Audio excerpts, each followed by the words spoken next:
Welcome back to the channel. Today we're taking a look at the Rebor Studios G-2016 Embryo piece that was just recently released. So I got this piece from Big Bad Toy Store for $60, not including shipping and tax, but for the price point that it is, it's a very high quality piece. Way more dense and heavy than I thought it was going to be. I don't exactly know what I thought it was going to be, but once I got my hands on it, I was surprised by how heavy it is. Now, obviously, the piece is encased in this epoxide, so it can't come out, but it is very interesting. Part of the reason why I got this, aside from being a huge Shin Godzilla fan, is just how unique it is compared to the rest of my collection, because the rest obviously is all figures. This one is actually a display piece, and even then it's not just a traditional Godzilla, it's a form that I guess, we never technically see. So if we take a closer look here at Shin himself, we can see the finer details. Despite being only a few colors, there is a good sense of depth to the sculpt. You can see the gills, the lines all throughout him.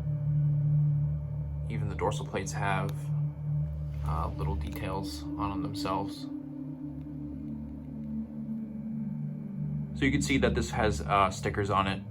Top right has the biohazard symbol. Below it is a radiation symbol. It says epoxide. You can read the rest here. Caution, specimen G-2016. I do like the way that they wrote it all out on this. This is what sets it apart from the rest of the stuff I collect as well, aside from just not being a figure. I feel this piece tells a story, which is very interesting. So obviously, if you're familiar with Shin Godzilla, you know that he starts out in a form that we don't see. We see a tail briefly, and then he becomes the form 2, and then so on. So basically, Rebor, I guess, took a guess in a way as to what he would look like as a embryo. And then I'm not too familiar, I'm not an expert on the lore. I know that there are diaries of Goro Maki from the film that were released a couple of years ago that kind of go in detail about what he was studying before, the events of the movie. So I guess you could kind of wonder, is this what Goro Maki was working on? Did he already find this embryo that was like this? Or is this already a mutated embryo of Shin Godzilla after he starts feeding off of the radiation? So I think this piece is really cool because it's almost like, in the context of like a scientist or a lab setting, someone who took this embryo, encased it, and is studying it. Very interesting. It almost expands upon the already existing content that we have of the film itself. So that's what makes this piece even more unique among my collection, I believe, as well. Those who are really into Shin Godzilla, I think, will appreciate that aspect of it. It's definitely one of the biggest points of why I like this piece a lot. So normally in a review, I'd review the articulation of a piece and the height compared to other figures. I still will do a size comparison later on for those who are interested.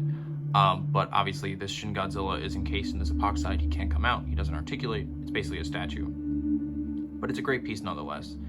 Those who are hardcore Shin Godzilla collectors or just hardcore Godzilla collectors in general, I think this is a piece that is a must-have. Whether that be this version, the yellow one, or the red one, or all three, you can't go wrong with either one. It's very detailed. The paint applications are fantastic. It just tells a very interesting story. I think that's an aspect of this piece that, other figures and pieces in general don't necessarily do. Granted, they come from other movies, you know what they're from, but this is like a hypothetical, a what-if type piece, which makes it very standout, and I have to give props to Rebor for producing this. I've never bought anything from them before. I am somewhat familiar with their pieces. I know they do dinosaur models, but as soon as I saw this, I knew I had to get my hands on it because I'm a big Shin Godzilla fan, and I'm not disappointed. I think you can't pass it up, honestly.